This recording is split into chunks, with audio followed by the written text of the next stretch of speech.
El corazón delator.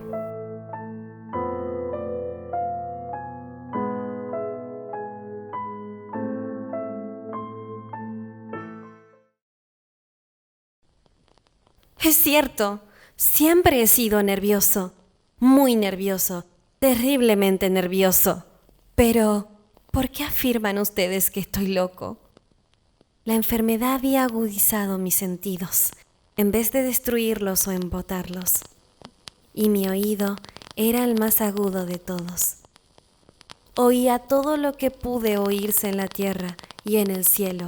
Muchas cosas oí en el infierno. ¿Cómo puedo estar loco entonces?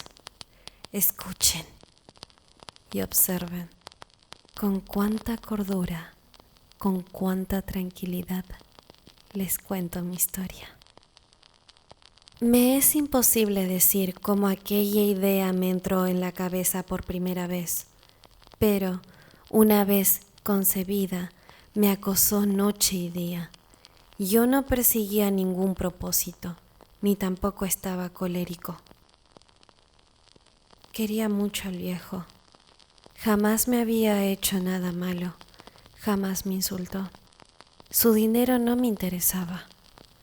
Me parece que fue su ojo. Sí, eso fue. Tenía un ojo semejante al de un buitre, un ojo celeste y velado por una tela. Cada vez que lo clavaba en mí, se me helaba la sangre. Y así, poco a poco, muy gradualmente, me fui decidiendo a matar al viejo y librarme de aquel ojo para siempre. Presten atención ahora. Ustedes me toman por loco, pero los locos no saben nada. En cambio, si hubiera podido verme, si hubiera podido ver con qué habilidad procedí, con qué cuidado, con qué prevención, con qué disimulo me puse a la obra, jamás fui más amable con el viejo que la semana antes de matarlo. Todas las noches, hacia las 12, hacía yo girar el picaporte de su puerta y la abría, tan suavemente. Y entonces, cuando la abertura era lo bastante grande para pasar la cabeza, levantaba una linterna sorda cerrada, completamente cerrada, de manera que no vería ninguna luz, y tras ella pasaba la cabeza. Ustedes se hubieran reído al ver cuán astutamente pasaba la cabeza. La movía lentamente, muy lentamente, a fin de no perturbar el sueño del viejo. Me llevaba 1 hora entera introducir completamente la cabeza por la abertura de la puerta hasta verlo tendido en su cama. ¿Es que un loco hubiera sido tan prudente como yo? Y entonces, cuando tenía la cabeza completamente adentro del cuarto, abría la linterna cautelosamente. Tan cautelosamente. Si cautelosamente iba abriendo la linterna, pues crujían las bisagras, la iba abriendo lo suficiente para que un solo rayo de luz cayera sobre el ojo del buitre. Y esto lo hacía durante 7 largas noches. Cada noche a las 12, pero siempre encontré el ojo cerrado, y por eso me era imposible cumplir mi obra, porque no era el viejo quien me irritaba, sino el mal de ojo. Y por la mañana, apenas iniciado el día, entraba sin miedo en su habitación y le hablaba resueltamente, llamándolo por su nombre con voz cordial y preguntándole cómo había pasado la noche. Ya ven ustedes que tendría que haber sido un viejo muy astuto para sospechar que todas las noches, justamente a las 12, iba yo a mirarlo mientras dormía. Al llegar la 8ª noche, procedí con mayor cautela que la de costumbre al abrir la puerta. El minutero de un reloj se movía con más rapidez de lo que se movía mi mano. Jamás, antes de aquella noche, había sentido el alcance de mis facultades, de mi sagacidad. Apenas lograba contener mi impresión de triunfo. Pensar que estaba ahí, abriendo poco a poco la puerta, y que él ni siquiera soñaba con mis secretas intenciones o pensamientos. Me reí entre dientes ante esta idea, y quizás me oyó, porque lo sentí moverse repentinamente en la cama, como si se sobresaltara. Ustedes pensarán que me eché hacia atrás, pero no. Su cuarto estaba tan negro como la de pez, ya que el viejo cerraba completamente las persianas por miedo a los ladrones. Yo sabía que le era imposible distinguir la abertura de la puerta y seguía empujando suavemente. Había ya pasado la cabeza y me disponía a abrir la linterna. Con mi pulgar resbaló en el cierre metálico y el viejo se enderezó en el lecho, gritando. ¿Quién está ahí? Permanecí inmóvil, sin decir palabra. Durante 1 hora entera no me moví ni un solo músculo, y en todo ese tiempo no oí que volviera a tenderse en la cama. Seguía sentado, escuchando, tal como lo había hecho, noche tras noche, mientras escuchaba en la pared los taladros, cuyo sonido anunciaba la muerte. Oí de pronto un leve quejido, y supe que era el quejido que nace del terror. No expresaba dolor o pena. Oh no. Era el ahogado sonido que brotaba del fondo del alma cuando el espanto la sobrecoge. Bien conocía yo ese sonido. Muchas noches, justamente a las 12, cuando el mundo entero dormía, surgió de mi pecho, ahondando con su espantoso eco los terrores que me enloquecían. Repito que lo conocía bien. Comprendí lo que estaba sintiendo el viejo y le tuve lástima, aunque me reía en el fondo de mi corazón. Comprendí que había estado despierto desde el primer leve ruido, cuando se movió en la cama. Había tratado de decirse que aquel ruido no era nada, pero sin conseguirlo.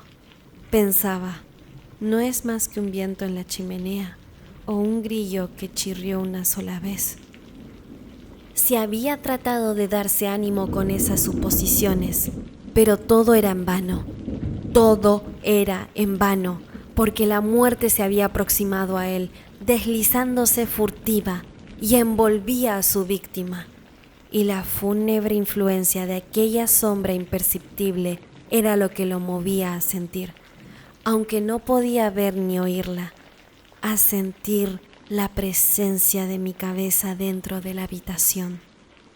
Después de haber esperado largo tiempo, con toda paciencia, sin oír que volviera a acostarse, resolví abrir una pequeñísima ranura en la linterna.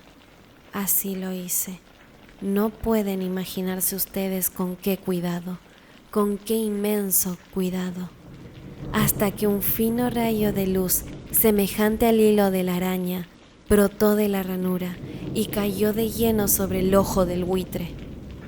Estaba abierto de par en par, y yo empecé a enfurecerme mientras lo miraba.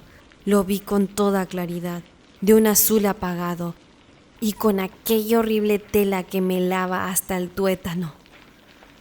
Pero no podía ver nada de la cara o del cuerpo del viejo, pues, como movido por un instinto, había orientado el haz de luz exactamente hacia el punto maldito.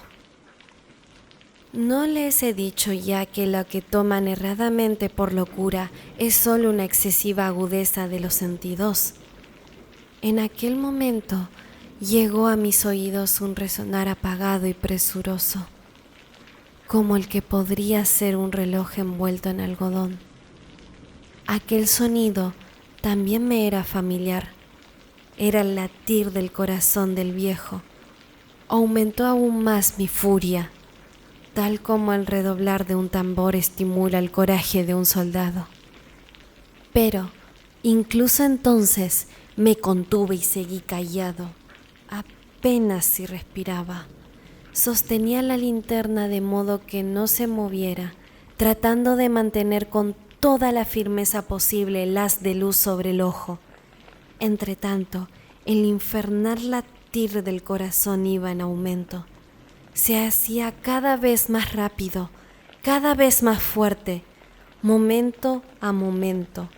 El resplandor del viejo tenía que ser terrible, cada vez más fuerte, más fuerte. ¿Me siguen ustedes con atención? ¿Les he dicho que estoy nervioso? Sí, lo soy. Y ahora a medianoche, en el terrible silencio de aquella antigua casa, un resonar tan extraño como aquel me llenó de un horror incontrolable. Sin embargo, me contuve todavía algunos minutos y permanecí inmóvil.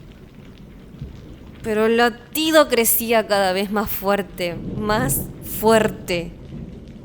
Me pareció que aquel corazón iba a estallar. Y una nueva ansiedad se apoderó de mí. Algún vecino podía escuchar aquel sonido. La hora del viejo había sonado. Lanzando un alarido, abrí del todo la linterna y me precipité en la habitación. El viejo clamó una vez, nada más que una vez. Me bastó un segundo para arrojarlo al suelo y echarle encima el pesado colchón. Sonreí alegremente al ver lo fácil que me había resultado todo. Pero, durante varios minutos, el corazón siguió latiendo con un sonido ahogado. Claro que no me preocupaba, pues nadie podría escuchar a través de las paredes. Cesó por fin el latir. El viejo había muerto. Levanté el colchón y examiné el cadáver. Sí, estaba muerto, completamente muerto. Apoyé la mano sobre el corazón y lo mantuve así largo tiempo. No se sentía el menor latido. El viejo estaba bien muerto. Su ojo no volvería a molestarme. Si ustedes continúan tomándome por loco, dejarán de hacerlo cuando les describa las astutas preocupaciones que adopté para esconder el cadáver. La noche avanzaba, mientras yo cumplía mi trabajo con rapidez, pero en silencio. Ante todo descuarticé el cadáver. Le corté la cabeza, brazos y piernas. Levanté luego 3 planchas del piso de la habitación y escondí los restos en el hueco. Volví a colocar los tablones con tanta habilidad que ningún ojo humano, ni siquiera el suyo, hubiera podido advertir la menor diferencia. No había nada que levantar, ninguna mancha, ningún rastro de sangre. Yo era demasiado precavido para eso. Una cuba había recogido todo.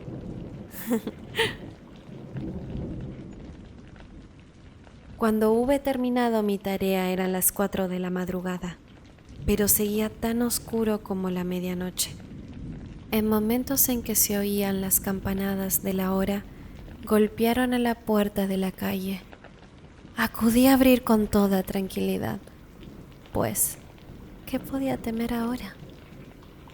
Hallé a 3 caballeros que se presentaron muy civilizadamente como oficiales de policía. Durante la noche, un vecino había escuchado un alarido, por lo cual se sospechaba la posibilidad de algún atentado. Al recibir este informe en el puesto de policía, había comisionado a 3 agentes para que registraran el lugar. Sonreí, pues, ¿qué tenía que temer? Di la bienvenida a los oficiales y les expliqué que había lanzado aquel grito durante una pesadilla. Les hice saber que el viejo se había ausentado a la campaña. Llevé a los visitantes a recorrer la casa y los invité a que revisaran bien. Finalmente, acabé conduciéndolos a la habitación del muerto. Les mostré sus caudales intactos y cómo cada cosa se hallaba en su lugar. En el entusiasmo de mis confidencias traje sillas a la habitación y pedí a los 3 caballeros que descansaran allí de su fatiga, mientras yo mismo, con la audacia de mi perfecto triunfo, colocaba mi silla en el exacto punto bajo el cual reposaba el cadáver de mi víctima. Los oficiales se sentían satisfechos. Mis modales los habían convencido. Por mi parte, me hallaba perfectamente cómodo. Se sentaron y hablaron de cosas comunes, mientras yo le contestaba con animación. Mas, al cabo de un rato, empecé a notar que me ponía pálido y deseé que se marcharan. Me dolía la cabeza y creía percibir un zumbido en los oídos, pero los policías continuaban sentados y charlando. El zumbido se hizo más intenso. Seguía resonando y era cada vez más intenso. Hablé en voz muy alta para liberarme de esa sensación, pero continuaba lo mismo y se iba haciendo cada vez más clara, hasta que, al fin, me di cuenta de que aquel sonido no se producía dentro de mis oídos. Sin duda, debí de ponerme muy pálido, pero seguía hablando con creciente soltura y levantando mucho la voz. Empero, el sonido aumentaba. ¿Y qué podía hacer yo? Era un resonar apagado y presuroso, un sonido que como podría ser un reloj envuelto en algodón. Yo jadeaba, tratando de recobrar el aliento, y sin embargo, los policías no habían oído nada. Hablé con mayor rapidez, con vehemencia, pero el sonido crecía continuamente. Me puse de pie y discutí sobre insignificancias en voz muy alta y con violentas gesticulaciones, pero el sonido crecía continuamente. ¿Por qué no se iban? Anduve de un lado a otro, a grandes pasos, como si las observaciones de aquellos hombres me enfurecieran, pero el sonido crecía continuamente. ¡Oh, Dios! ¿Qué podía hacer yo? Lancé espumarajos de rabia, maldije, juré, balanceando la silla sobre la cual me había sentado. Raspé con ella las tablas del piso, pero el sonido sobrepujaba a todos los otros y crecía sin cesar, más alto, más alto, más alto. Y entre tanto los hombres seguían charlando plácidamente y sonriendo. ¿Era posible que no oyeran? ¡Santo Dios! ¡No! ¡No! Claro que oían y que sospechaban. Sabían y se estaban burlando de mi horror. Sí, así lo pensé y así lo pienso hoy. Pero cualquier cosa era preferible que aquella agonía. Cualquier cosa sería más tolerable que aquel escarnio. No podía soportar más tiempo sus sonrisas hipócritas. Sentí que tenía que gritar o morir. Y entonces, otra vez, escuché más fuerte, más fuerte, más fuerte, más fuerte. ¡Basta! ¡Ya dejen de fingir, malvados!, aullé. Confieso que lo maté. Levanten esos tablones. Ahí, ahí, donde estás latiendo su horrible corazón.